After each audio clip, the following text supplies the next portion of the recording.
நீ பேசுறது எனக்கு புரியல. நீ அங்க வச்சுட்டு நீ அதை பேசி ரெண்டையும் பண்ண முடியாது. ஏதோ ஒண்ணும் பண்ணுங்க. நீங்க அதை வச்சிருங்க. இது வைங்க.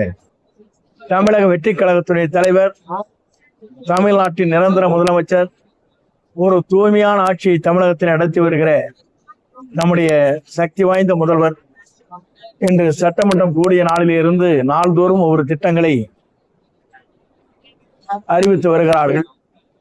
நம்முடைய பட்ஜெட்டை எல்லோரும் வியக்கத்தக்க அளவிற்கு இன்று நிதி பற்றாக்குறை இருந்தாலும் கூட அதை மனதிலே ஏந்தி மக்கள் நலன்தான் முக்கியம் என்ற முறையில் நிறைவேற்றப்பட்டிருக்கிறது. அதே போல வேளாண்மை பட்ஜெட்டும் சிறந்த முறையிலே பணிகளை ஆற்றுவதற்காக நடவடிக்கை மேற்கொள்ளப்பட்டிருக்கிறது. ஆகவே வருகின்றிருக்கிற அத்தனை பேருடைய குறைகள் விரைந்து தீர்ப்பதற்காக நடவடிக்கை மேற்கொள்ளப்படும். இந்த பகுதியில் இருக்கிற பேருந்துகள் சில கிராமங்களுக்கு போவதில்லை என்று குறிப்பிட்டார்கள். அந்த பணிகள் நிறைவேற்றப்படும். குடிநீர் குழாய் உடைந்ததன் காரணமாக 10 நாட்கள் காவிரி நீர் வருவதில்லை என்ற குறைகள் இங்கே எடுத்துச் சொல்லப்பட்டிருக்கிறது. 2 நாட்களுக்குள் அந்த பணிகள் நிறைவேற்றப்பட்டு தண்ணீர் வழங்கப்படும். அதேபோல சில சாலைகளிலே ஆக்கிரமிப்புகள் இருக்கிறது என்று குறிப்பிட்டிருக்கிறார். அதையும் ஆய்வு செய்து பணிகள் ஆக்கிரமிப்பை அகற்றுவதற்கு நடவடிக்கை மேற்கொள்ளப்படும். பட்டாக்கள் என்பது ஜீரோ வேல்யூ என்று சொல்லப்படுகிற அந்த பட்டாக்கள் அனைத்தும் அதற்கான மதிப்பீடுகள் நம்முடைய துறையின் மூலமாக அதற்கான ஆணைகள் வழங்கப்படும். அதன் மூலமாக நம்முடைய பகுதியிலே வாழ்கிற மக்களுடைய நிலையை மனதிலே கொண்டு அதற்கான குறைகளை நீக்கப்படும். இனி எதிர்காலத்தில் ஜீரோ பட்டா என்பதை தமிழ்நாட்டில் இல்லாத அளவிற்கு உருவாக்க வேண்டும் என்பதுதான் தமிழக முதல்வருடைய ஆணை. அதன் அடிப்படையில் அதையும் நாங்கள் நிறைவேற்றுவோம் என்பதை மகிழ்ச்சியோடு நான் தெரிவித்துக் கொள்கிறேன்.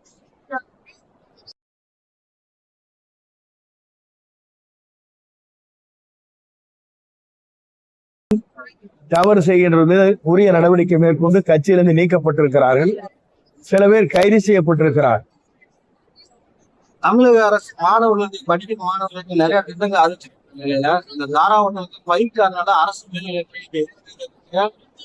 சாக்கடை வந்து கழிவு நீரோட மணல் கழிந்து ரோட்ல அந்த வயல்வெளியோட தடுத்து 1 மாத காலமா போயிட்டு அப்படியே கட் பண்ணா கரூர் பைபாஸ் சாலையில 11 to 11 பாரு அதிக நில ஆக்கிரமிப்பாளர்களை தடுத்து சாலையை தடுத்து அந்த மீன்கடை ஓட்டினா அப்படியே 6 வரைக்கும் இந்த பணிகளை பொறுத்தவரையும் கேட்டா இந்த பணிகளை பொறுத்தவரையும் மாவட்ட ஆட்சித்தலைவர்கள் 1 வார காலத்தில் அதற்கான துரிய நடவடிக்கை மேற்கொள்வார்.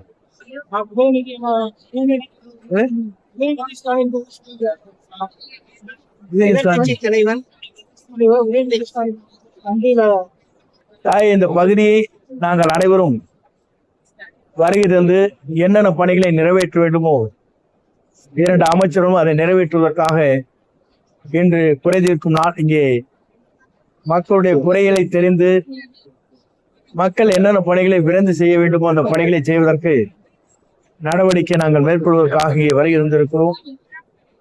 இன்று ஒவ்வொரு மனுக்களையும் பதிவு செய்யப்பட்டு அந்த துறையுடைய அலுவலருக்கு அதிகாரிகளுக்கு அனுப்பி அதை உடனடியாக நிவாரண பணிகளை ஆற்றுவதற்காகத்தான்